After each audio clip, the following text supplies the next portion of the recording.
My name is Barrett Cohen, and AJ Cohen was my little brother. He was 21 at the time. On December 10th of 2000, the night of the 9th, him and a bunch of friends went out to celebrate a birthday. At about 2 o'clock in the morning, my brother AJ was escorted home by his buddy, who took him up to his room and made sure he got into bed safe, and turned on Sports Center for him, ESPN Sports Center. At about 2:30 he left. My brother went to sleep, and several other kids at about 3 o'clock in the morning came home, very highly intoxicated, started throwing bottles, Molotov cocktails. They also threw mayonnaise jars, and what ended up killing AJ was the fact that they took a paper towel roll, and to impress one of the kids, to impress another girl, took a paper towel roll and threw it up the steps.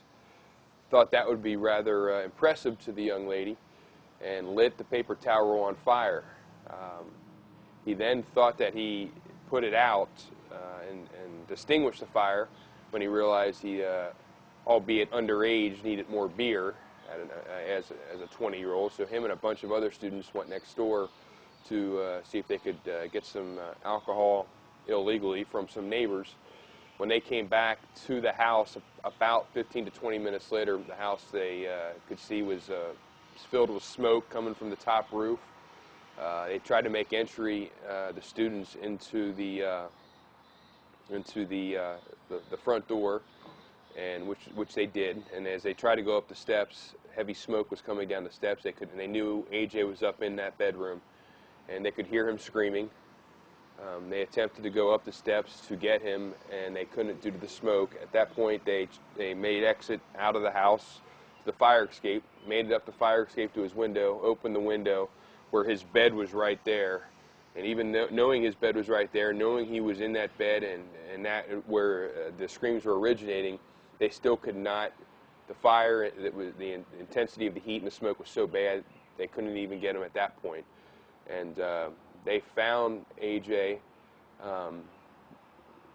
several hours later on the ground, leaning up against his bed, with his hand melted against his face, with a cloth in between to where he was trying to cover himself and to separate himself from the deadly smoke.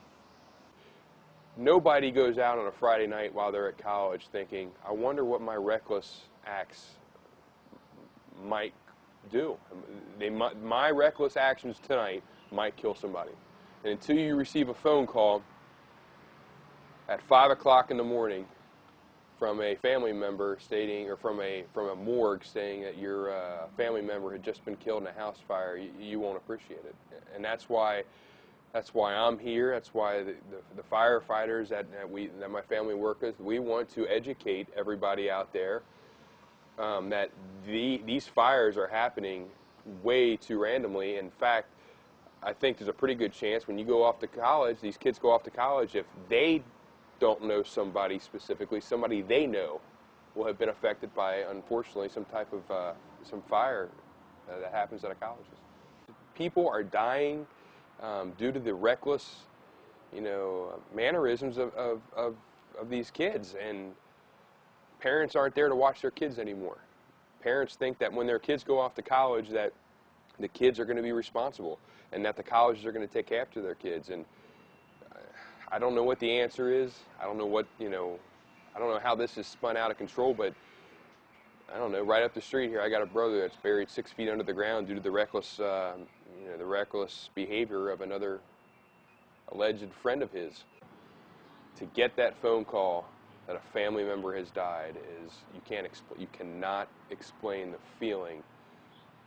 If you're sitting there watching this tape right now, to think that you would get a call in 5 minutes that your brother, sister, or sibling had just been killed in a house fire. Just think about that for 5 seconds and realize the impact it'll have on you, your family, and friends for the rest of your life. It's life-altering. It's life-changing.